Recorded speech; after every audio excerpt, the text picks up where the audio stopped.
আলাইকুম, আমি সাদিয়া ওয়ার দ্য ওয়ার্ল্ড নিউজ চ্যানেলে আপনাকে স্বাগত। শুরুতেই জানাবো আজকের গুরুত্বপূর্ণ আপডেট সংবাদগুলোর শিরোনাম। ফয়সাল মহারাষ্ট্রে ব্যবহার করছে ভারতীয় সিম। আইন শৃঙ্খলা বাহিনীকে বিভ্রান্ত করতে ফোনে ভিপিএন ব্যবহার করে, ফলে তার অবস্থান দেখায় বিদেশের বিভিন্ন স্থানে। হত্যাচেষ্টায় ব্যবহৃত অস্ত্র 4 হাত বদল হয়ে যায় নরসিংদীর লেকে। শুটার ফয়সাল ও অন্যতম সহযোগী আলমগীর পালায় সীমান্তের সুড়ঙ্গ দিয়ে। জুলাই যোদ্ধা শরীফ ওসমান হাদিকে হত্যাচেষ্টার পর শুটার ফয়সাল করিম মাসুদ এখন অবস্থান করছে ভারতের মহারাষ্ট্রে। মার্চ টু ইন্ডিয়ান হাইকমিশন আটকে দিল পুলিশ। রাজধানী ঢাকায় ভারতীয় হাইকমিশন অভিমুখী জুলাই ঐক্যের মিছিল উত্তরবাড্ডায় আটকে দেয় পুলিশ। বুধবার বিকাল 3:40 রামপুরা ব্রিজে জড়ো হয়ে মিছিলটি ভারতীয় হাইকমিশন অভিমুখে যাত্রা করে। এ সময় রামপুরা নতুন বাজার সড়কের দুদিকে তীব্র যানজটের সৃষ্টি হয়। জনগণের সমর্থন নিয়ে বিএনপি সরকার গঠনে সক্ষম হবে। বিএনপির ভারপ্রাপ্ত চেয়ারম্যান তারেক রহমান দেশে ফিরছেন 25 ডিসেম্বর। ওই দিন যুক্তরাজ্য বিএনপির নেতাকর্মীদের এয়ারপোর্টে বিদায় জানাতে ভিড় না করার অনুরোধ জানিয়েছেন তিনি বলেন, বিএনপি দৃঢ়ভাবে বিশ্বাস করে আগামী জাতীয় নির্বাচনে জনগণের সমর্থন নিয়ে সরকার গঠন করতে সক্ষম হবে। ক্যাপাসিটি চার্জে পিডিবির গচ্চা ৩,৩৭৪ কোটি টাকা। তখনও গ্যাসের চরম সংকট ছিল, বিদ্যুতের চাহিদাও ছিল না। উৎপাদিত বিদ্যুৎ সঞ্চালনের জন্য গ্রিডের লাইনও নেই। এরপরও কেবল রাজনৈতিক বিবেচনায় বিতাড়িত শেখ হাসিনা সরকারের আমলে 3টি বড় গ্যাসভিত্তিক বেসরকারি বিদ্যুৎ কেন্দ্র আইপিপি বসানো হয়েছিল। এই ছিল আজকের গুরুত্বপূর্ণ আলোচিত সংবাদের শিরোনামগুলো।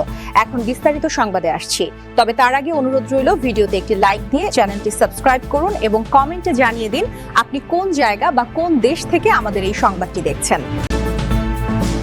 ফয়সাল মহারাষ্ট্রে ব্যবহার করছে ভারতীয় সিম। আইনশৃঙ্খলা বাহিনীকে বিভ্রান্ত করতে ফোনে ভিপিএন ব্যবহার করে, ফলে তার অবস্থান দেখায় বিদেশের বিভিন্ন স্থানে। হত্যাচেষ্টায় ব্যবহৃত অস্ত্র 4 হাত বদল হয়ে যায় নরসিংদীর লেকে। শুটার ফয়সাল ও অন্যতম সহযোগী আলমগীর পালায় সীমান্তের সুড়ঙ্গ দিয়ে। জুলাই যোদ্ধা শরীফ ওসমান হাদিকে হত্যাচেষ্টার পর শুটার ফয়সাল করিম মাসুদ এখন অবস্থান করছে ভারতের মহারাষ্ট্রে। বাংলাদেশি সিম কার্ড পরিবর্তন করে ব্যবহার করছে ভারতীয় রিলায়েন্স জিও কোম্পানির সিম কার্ড, তবে অধিকাংশ সময় মোবাইল ফোন বন্ধ রাখা হচ্ছে। এর আগে আইনশৃঙ্খলা বাহিনীর চোখ ফাঁকি দিতে চতুর ফয়সাল নানা নাটকীয়তার আশ্রয় নেয়। মোবাইল ফোনে ভিপিএন বা ভার্চুয়াল প্রাইভেট নেটওয়ার্ক ব্যবহার করে কখনো অবস্থান দেখায় সিঙ্গাপুর, আবার কখনো থাইল্যান্ড, কখনো আবার দেখায় পুরান ঢাকায়।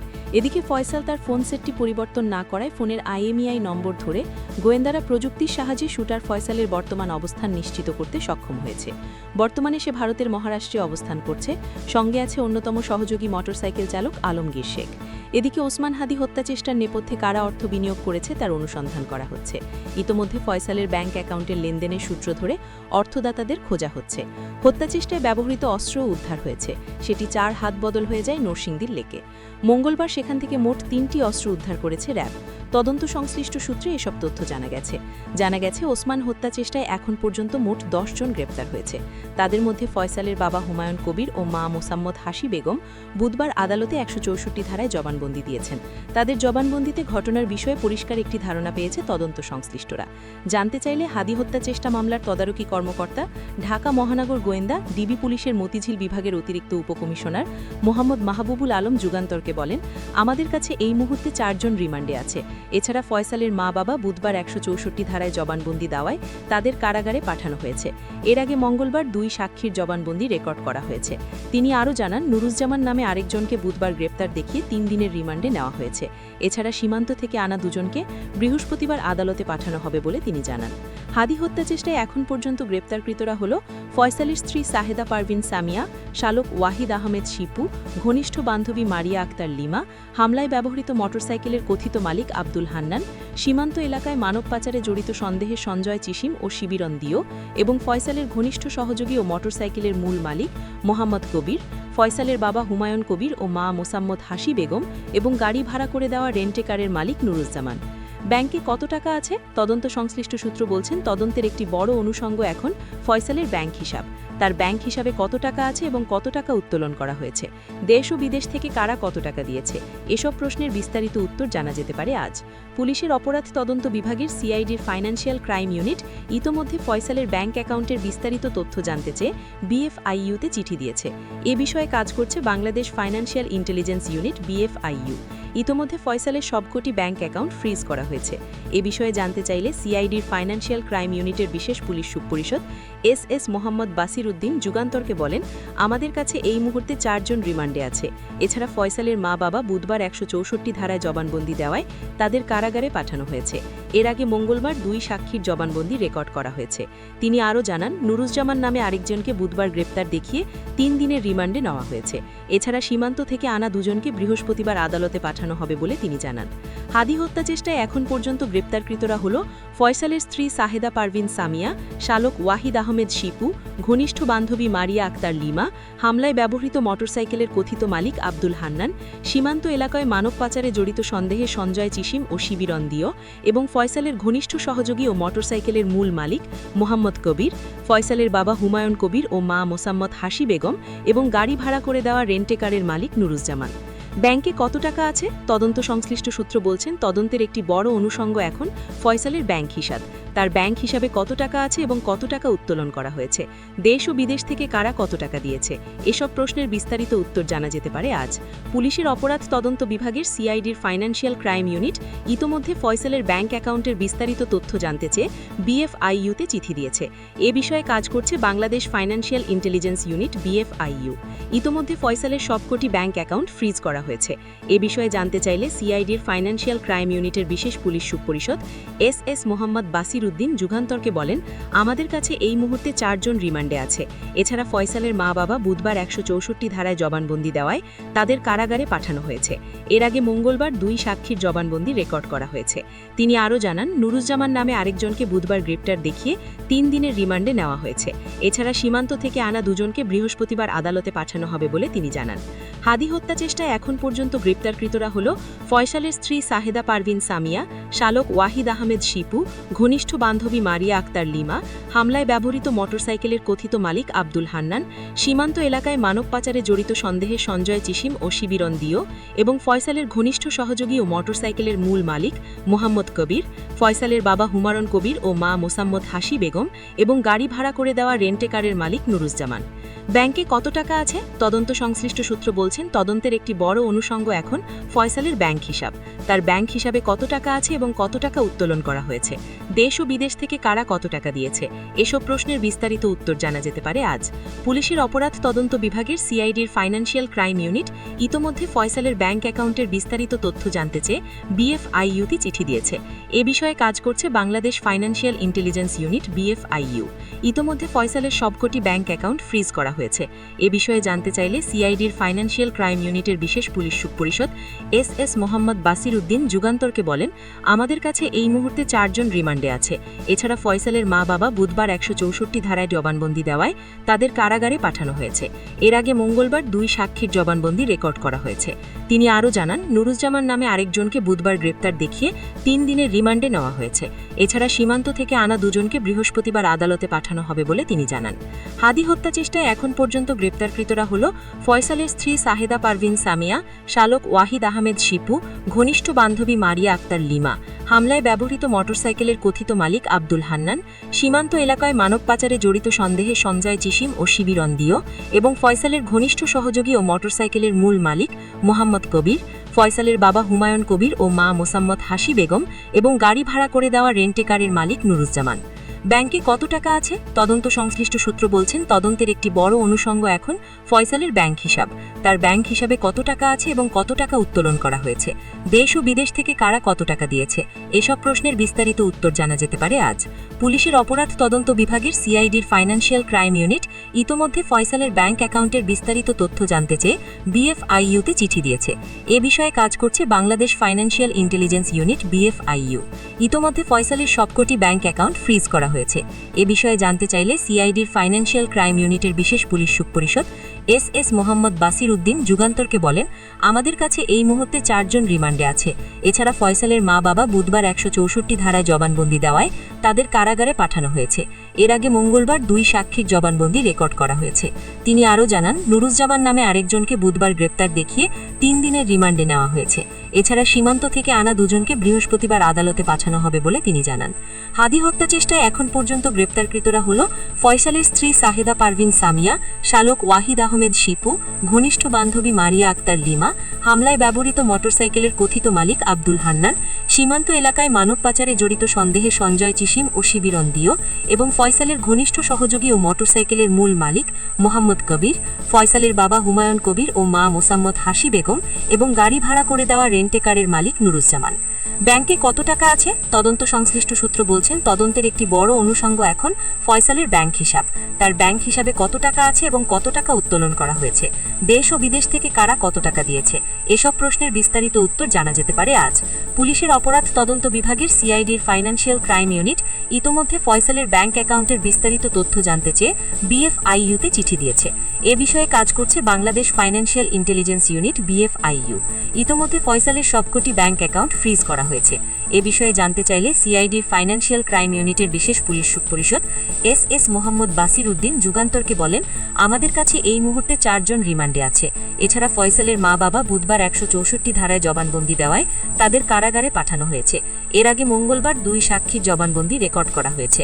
তিনি আরও জানান, নুরুজ্জামান নামে আরেকজনকে বুধবার গ্রেপ্তার দেখিয়ে 3 দিনের রিমান্ডে নেওয়া হয়েছে। এছাড়া সীমান্ত থেকে আনা দুজনকে বৃহস্পতিবার আদালতে পাঠানো হবে বলে তিনি জানান।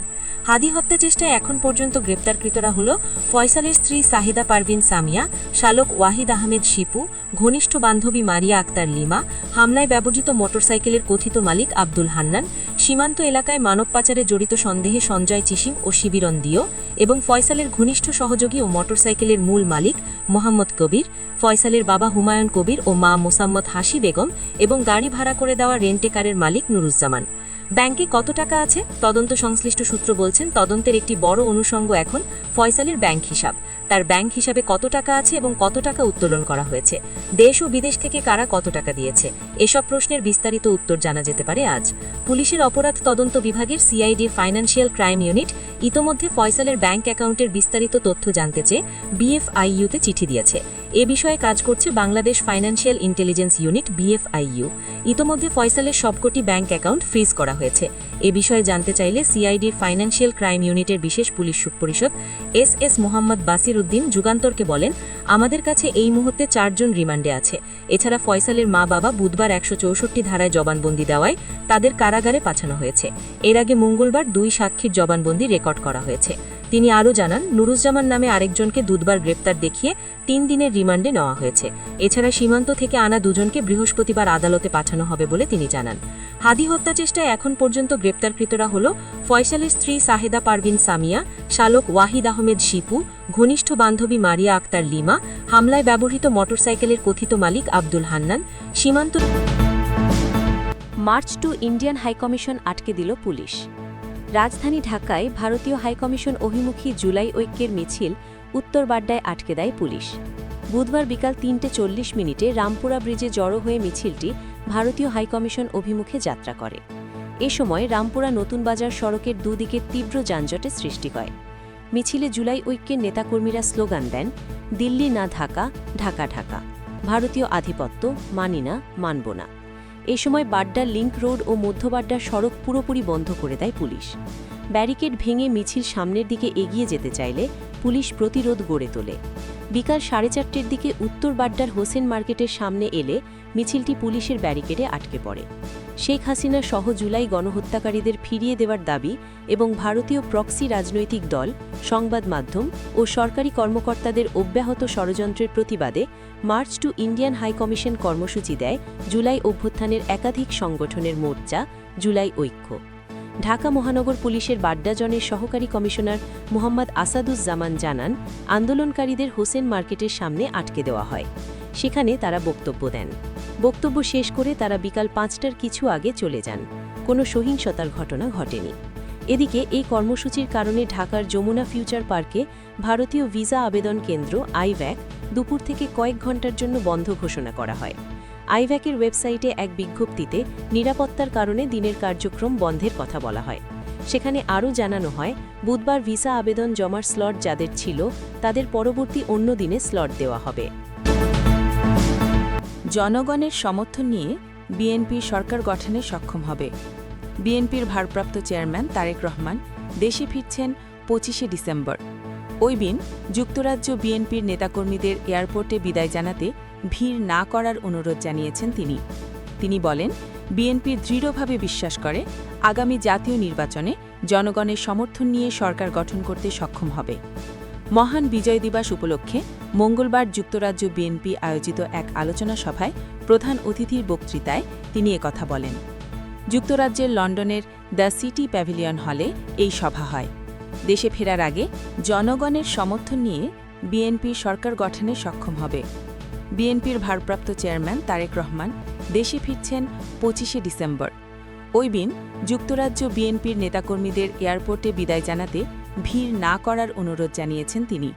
তিনি বলেন, বিএনপি দৃঢ়ভাবে বিশ্বাস করে আগামী জাতীয় নির্বাচনে জনগণের সমর্থন নিয়ে সরকার গঠন করতে সক্ষম হবে। মহান বিজয় দিবস উপলক্ষে মঙ্গলবার যুক্তরাজ্য বিএনপি আয়োজিত এক আলোচনা সভায় প্রধান অতিথির বক্তৃতায় তিনি একথা বলেন। যুক্তরাজ্যের লন্ডনের দ্য সিটি প্যাভিলিয়ন হলে এই সভা হয়। দেশে ফেরার আগে লন্ডনে এটিই তার শেষ সভা। এদিকে বিএনপির এই শীর্ষ নেতার দেশে প্রত্যাবর্তন উপলক্ষে ব্যাপক প্রস্তুতি নিয়েছে বিএনপি। গঠন করা হয়েছে অভ্যর্থনা কমিটি। দলের স্থায়ী কমিটির সদস্য সালাহুদ্দিন আহমদকে আহ্বায়ক ও সিনিয়র যুগ্ম মহাসচিব অ্যাডভোকেট রুহুল কবির রিজভীকে কমিটির সদস্য সচিব করা হয়েছে। অন্যদিকে বিএনপি চেয়ারপারসন খালেদা জিয়া ও দলটির ভারপ্রাপ্ত চেয়ারম্যান তারেক রহমানের প্রধান নিরাপত্তা কর্মকর্তা হিসাবে দায়িত্ব পেয়েছেন অবসরপ্রাপ্ত ব্রিগেডিয়ার জেনারেল ড. AKM শামসুল ইসলাম। লন্ডনের সভায় উপস্থিত সবাইকে উদ্দেশ্য করে তারেক রহমান দুটি বিষয়ের কথা উল্লেখ করেন। তিনি বলেন, ১. ১৬ই ডিসেম্বর আমাদের বিজয় দিবস। দ্বিতীয়ত, আপনাদের সঙ্গে বহুদিন ছিলাম, প্রায় ১৮ বছর, কিন্তু আগামী ২৫শে ডিসেম্বর ইনশাল্লাহ দেশে চলে যাচ্ছি। বিএনপির ভারপ্রাপ্ত চেয়ারম্যান কথা বলার সঙ্গে সঙ্গে মিলনায়তনে উপস্থিত নেতাকর্মীরা হর্ষধ্বনি দেন। এ সময় তারেক রহমান যুক্তরাজ্য বিএনপির নেতাকর্মীদের উদ্দেশ্যে বলেন, বিদায়ের দিন যেন কেউ বিমানবন্দরে উপস্থিত না হন। নেতাকর্মীরা বিমানবন্দরে ভিড় করলে বিশৃঙ্খলা সৃষ্টি হতে পারে। এতে দেশের ভাবমূর্তি ক্ষুণ্ণ হওয়ার আশঙ্কা রয়েছে। বাংলাদেশে ছাত্র জনতার অভ্যুত্থানের মাধ্যমে ফ্যাসিস্ট সরকারের পতন কোনো নির্দিষ্ট রাজনৈতিক দল বা গোষ্ঠীর একক কৃতিত্ব নয় বলে মন্তব্য করেন তারেক রহমান। তিনি বলেন, এটি বাংলাদেশের সব মানুষের সম্মিলিত অর্জন।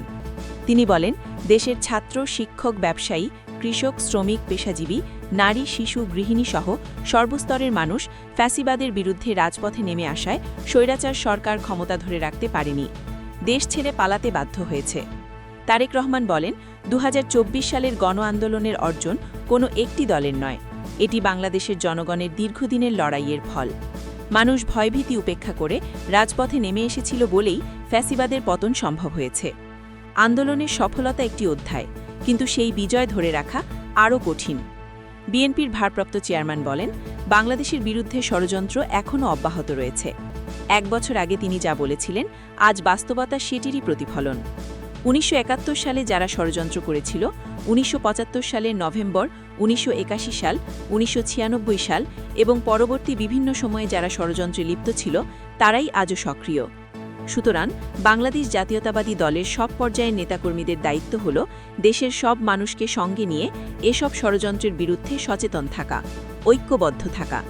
তারেক রহমান বলেন, বিএনপি দৃঢ়ভাবে বিশ্বাস করে যে আগামী জাতীয় নির্বাচনে জনগণের সমর্থন নিয়ে বাংলাদেশ জাতীয়তাবাদী দল সরকার গঠন করতে সক্ষম হবে।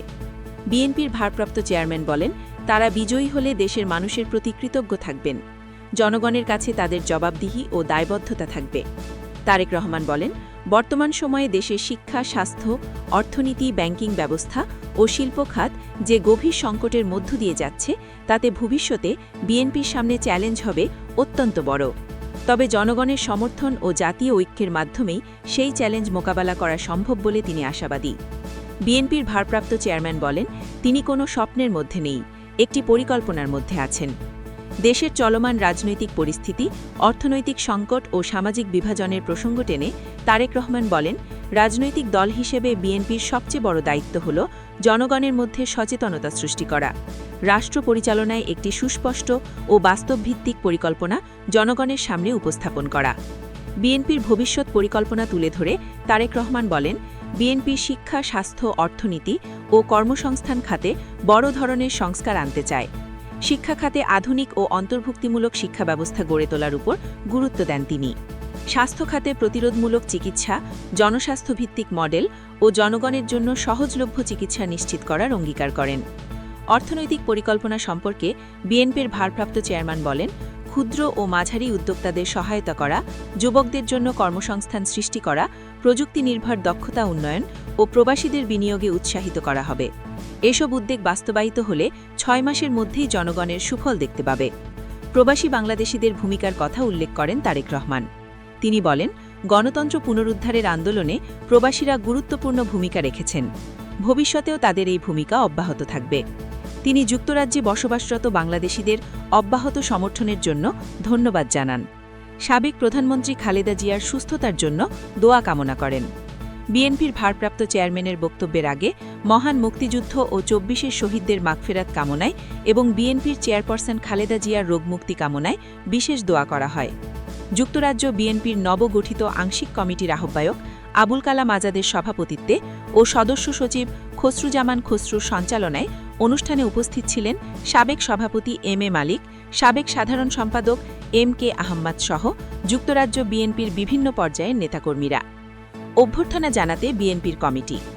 এদিকে বিএনপির ভারপ্রাপ্ত চেয়ারম্যান তারেক রহমানের প্রত্যাবর্তন উপলক্ষে অভ্যর্থনা কমিটি করেছে বিএনপি। সোমবার গঠিত এই কমিটির আহ্বায়ক করা হয়েছে দলের স্থায়ী কমিটির সদস্য সালাহুদ্দিন আহম্মদকে। সদস্য সচিব হিসেবে দায়িত্ব পালন করবেন দলের সিনিয়র যুগ্ম মহাসচিব অ্যাডভোকেট রুহুল কবির রিজভী। বিএনপির দায়িত্বশীল একটি সূত্র জানিয়েছে, অভ্যর্থনা কমিটিতে বিএনপির 10 বিভাগীয় অসাংগঠনিক সম্পাদক, অঙ্গ সংগঠনের সভাপতি ও সাধারণ সম্পাদক ও ঢাকা মহানগর উত্তর ও দক্ষিণ কমিটির আহ্বায়ক ও সদস্য সচিবরা সদস্য রয়েছেন। মঙ্গলবার বিকেলে অভ্যর্থনা কমিটির প্রথম বৈঠক হয়। এই বৈঠকে তারেক রহমানের প্রত্যাবর্তন উপলক্ষে অভ্যর্থনার কর্মপরিকল্পনা নিয়ে সদস্যরা আলোচনা করেন। এর আগে গত সোমবার গুলশানে চেয়ারপারসনের কার্যালয়ে বিএনপি ও অঙ্গ সংগঠনের যৌথ সভা অনুষ্ঠিত হয়। ওই সভায় তারেক রহমানকে কিভাবে অভ্যর্থনা দেয়া হবে তা নিয়ে বিস্তারিত আলোচনা হয়েছে। সভাপতিত্ব করেন দলের মহাসচিব মির্জা ফখরুল আলমগীর। সরাসরি এভার কেয়ার হাসপাতালে মায়ের কাছে। তারেক রহমানের প্রত্যাবর্তন উপলক্ষে 25শে ডিসেম্বর হজরত শাহজালাল আন্তর্জাতিক বিমানবন্দরে নেতাকর্মীরা সংবর্ধনা জানাতে উপস্থিত থাকবেন। বিমানবন্দর থেকে এভার কেয়ার হাসপাতালে নেতাকর্মীরা রাস্তার দুই পাশে দাঁড়িয়ে তারেক রহমানকে সংবর্ধনা জানাবেন। দলীয় সূত্র জানায়, বিমানবন্দর থেকে তারেক রহমান এভার কেয়ার হাসপাতালে যাবেন। সেখানে তার মা খালেদা জিয়ার চিকিৎসা চলছে। বিএনপির একাধিক সূত্র জানায়, ঢাকায় আসার পর তারেক রহমান গুলশান অ্যাভিনিউর 196 বাসায় উঠবেন। এই বাসার পাশেই ফিরোজায় কয়েক বছর ধরে থাকছেন বিএনপি চেয়ারপারসন খালেদা জিয়া। নিরাপত্তা টিমের প্রধান ব্রিগেডিয়ার জেনারেল অবসর ড.এ.কে.এম. শামসুল ইসলাম। খালেদা জিয়া ও তারেক রহমানের সার্বিক নিরাপত্তা নিশ্চিত করতে নিরাপত্তা কর্মকর্তা হিসেবে দায়িত্ব পেয়েছেন ব্রিগেডিয়ার জেনারেল অবসর ড.এ.কে.এম. শামসুল ইসলাম। বুধবার বিএনপির সিনিয়র যুগ্ম মহাসচিব রুহুল কবির রিজভীর গণমাধ্যমে পাঠানো একটি বিজ্ঞপ্তিতে এই তথ্য জানানো হয়। এতে বলা হয়, বিএনপি চেয়ারপারসন খালেদা জিয়া ও ভারপ্রাপ্ত চেয়ারম্যান তারেক রহমানের সার্বিক নিরাপত্তা নিশ্চিত করার লক্ষ্যে গুরুত্বপূর্ণ সিদ্ধান্ত নেওয়া হয়েছে। এ লক্ষ্যে ব্রিগেডিয়ার জেনারেল অবসর ড.এ.কে.এম. শামসুল ইসলামকে প্রধান নিরাপত্তা কর্মকর্তা হিসেবে দায়িত্ব দেওয়া হয়েছে। ক্যাপাসিটি চার্জে পিডিবির গচ্চা ৩,৩৭৪ কোটি টাকা। তখনও গ্যাসের চরম সংকট ছিল, বিদ্যুতের চাহিদাও ছিল না, উৎপাদিত বিদ্যুৎ সঞ্চালনের জন্য গ্রিডের লাইনও নেই। এরপরও কেবল রাজনৈতিক বিবেচনায় বিতাড়িত শেখ হাসিনা সরকারের আমলে 3টি বড় গ্যাসভিত্তিক বেসরকারি বিদ্যুৎ কেন্দ্র আইপিপি বসানো হয়েছিল। এখন মাঝে মধ্যে কিছু বিদ্যুৎ উৎপাদন করলেও ক্যাপাসিটি চার্জ নিচ্ছে এই 3 বিদ্যুৎ কেন্দ্রই। বসিয়ে বসিয়ে বিপুল অঙ্কের ক্যাপাসিটি চার্জের গচ্চা দিতে গিয়ে হাঁপিয়ে উঠেছে বিদ্যুৎ উন্নয়ন বোর্ড পিডিবি। বোর্ড বলছে, গত 1.5 বছরে ওই 3 আইপিপি কেন্দ্র ক্যাপাসিটি চার্জ হিসেবে বিল করেছে 3,374 কোটি টাকা। আইপিপি কেন্দ্র 3টি হচ্ছে সামিট মেঘনাঘাট 583 মেগাওয়াট 2, ইউনিক 584 মেগাওয়াট এবং জেরা 718 মেগাওয়াট বিদ্যুৎ কেন্দ্র। সংশ্লিষ্টরা জানিয়েছেন, এর মধ্যে ইউনিক ও সামিট গত 1.5 বছরে বিল করেছে 2,500 কোটি টাকার বেশি। আর 28 জুলাই জেরার বিদ্যুৎ কেন্দ্রটি বাণিজ্যিক উৎপাদন শুরু করেছে, সেই হিসেবে জেরা ক্যাপাসিটি চার্জ পেয়েছে কম। বসিয়ে বসিয়ে ক্যাপাসিটি চার্জ দেওয়া নিয়ে উদ্বিগ্ন বিদ্যুৎ উন্নয়ন বোর্ড পিডিবি। সম্প্রতি বিদ্যুৎ উপদেষ্টার সভাপতিত্বে সচিবালয়ে এক বৈঠক হয়। সেখানে পিডিবির শীর্ষ কর্মকর্তাদের বক্তব্যে প্রতিষ্ঠানটির উপর ক্যাপাসিটি চার্জের বোঝা বৃদ্ধির প্রসঙ্গটি উঠে আসে। আলোচনায় এর নতুন ৩ বিদ্যুৎ কেন্দ্রের উৎপাদন আংশিক শুরু এবং ক্যাপাসিটি চার্জের বোঝা বৃদ্ধির বিষয়টিও স্থান পেয়েছে। সভায় বলা হয়েছে ১১ ডিসেম্বর পর্যন্ত ওই ৩ আইপিপির ক্যাপাসিটি চার্জ হয়েছে ৩,৩৭৪ কোটি টাকা। আগের মতো পর্যাপ্ত গ্যাস সরবরাহ না থাকা সত্ত্বেও এ ৩ আইপিপিকে বসিয়ে রেখে ক্যাপাসিটি চার্জের নামে বিপুল অঙ্কের বোঝা এসে পড়েছে পিডিবির ঘাড়ে। অনুসন্ধানে দেখা গেছে ইউনিক পাওয়ার কোম্পানি ৫৮৪ মেগাওয়াটের বাণিজ্যিক উৎপাদন শুরু করেছে ২০২৪ সালের ১৯ জানুয়ারি। সেই হিসেবে কোম্পানিটি ৬৯৪ দিন ১৭ ডিসেম্বর ২০২৫ পর্যন্ত আগে বাণিজ্যিকভাবে উৎপাদনে গেলেও চলেছে মাত্র ২৬৫ দিন। তবে গ্যাস সংকটের কারণে এই ২৬৫ দিনও পুরোদমে চালানো যায়নি। সামিট মেঘনাঘাট ২ কেন্দ্র বাণিজ্যিকভাবে উৎপাদন শুরু করে ২০২৪ সালের ২৬ এপ্রিল। এই হিসেবে এটি চালু হয়েছে ৫৯৫ দিন আগে। এর মধ্যে এটি চলেছে মাত্র ২০৩ দিন। জেরা ৭১৮ মেগাওয়াটের কেন্দ্রটি অন্যতম বৃহৎ বিদ্যুৎ কেন্দ্র। এটি বাণিজ্যিকভাবে চালু হয়েছে ২৮ জুলাই, অর্থাৎ ১৩৮ দিন আগে। কাগজপত্রে দেখা যায় এটি চলেছে মাত্র ৩৬ দিন। জানা যায় ৭১৮ মেগাওয়াটের কেন্দ্রটি ভারতের রিলায়েন্স বিগত আওয়ামী লীগ সরকারের কাছে অনুমোদন নিলেও এটি এখন কিনে নিয়েছে জাপানি কোম্পানি জেরা। এ কোম্পানির বিদ্যুৎ কেন্দ্র চালু রাখতে জাপান সরকার থেকে বিদ্যুৎ সচিব এবং পিডিবির চেয়ারম্যানকে চিঠি দেওয়া হয়েছে। এমনকি জাপানের রাষ্ট্রদূত এ নিয়ে বিদ্যুৎ সচিবের সঙ্গে সাক্ষাৎও করেছেন। সরকারি কর্মকর্তারা জানান ওই ৩ কেন্দ্রে এ পর্যন্ত যে ৩,৩৭৪ কোটি টাকা ক্যাপাসিটি চার্জ করা হয়েছে এর মধ্যে সবচেয়ে বেশি চার্জ করেছে ইউনিট পাওয়ার, এরপর সামিট মেঘনাঘাট ২। জেরা এখন পর্যন্ত তেমন কোনো অর্থ পায়নি। বিদ্যুৎ ক্রয় বিক্রয় চুক্তি অনুযায়ী জেরা বিদ্যুৎ কেন্দ্র কোনো বিদ্যুৎ না দিলেও মাসে ১০৫ কোটি, সামিট এবং ইউনিক মাসে ৮৬ কোটি টাকা বিল পায়। এর বাইরে বিদ্যুৎ উৎপাদন করলে তার খরচ সহ বিভিন্ন বিল তো আছেই। তবে এই রিপোর্ট লেখার সময় এই ৩ বিদ্যুৎ কেন্দ্রের মধ্যে শুধু সামিটের কেন্দ্রটি চালু ছিল, তাও পুরোদমে নয়। উৎপাদন ক্ষমতা ৫৮৩ মেগাওয়াট থাকলেও বুধবার উৎপাদন করে ৪৫০ মেগাওয়াট। সামিট, ইউনিক এবং জেরার কেন্দ্র ৩টি বিগত সরকার আমলে বিশেষ আইনে অনুমোদন দেওয়া হয়। বিগত সরকারের আমলে অন্যতম প্রভাবশালী ব্যবসায়ী সামিটের চেয়ারম্যান আজিজ খান, সামিট মেঘনাঘাট ২ এবং পদ্মা ব্যাংকের সাবেক চেয়ারম্যান বিতর্কিত নাফিস শরাফাত ইউনিক বিদ্যুৎ কেন্দ্রটি অনুমোদন নিয়েছিলেন। অন্যদিকে রিলায়েন্স ভারতের অন্যতম বৃহৎ কোম্পানি। ভারতের এ ব্যবসায়ী গ্রুপও কোনো দরপত্র ছাড়া এ বিশাল ব্যবসার সুযোগ পায়। পরে তারা জাপানি কোম্পানির কাছে এটি বিক্রি করে দেয়।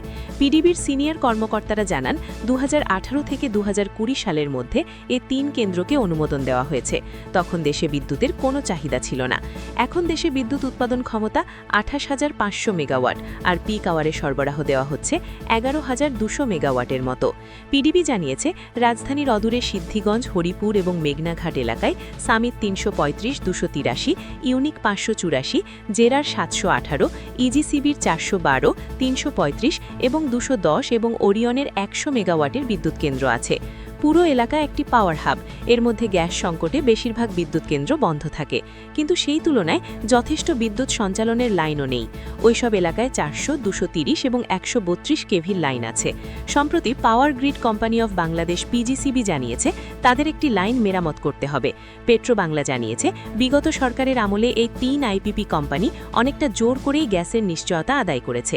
অথচ পরিসংখ্যান বলছে গত ৫ বছরে গ্যাসের সরবরাহ ব্যাপকভাবে কমে গেছে।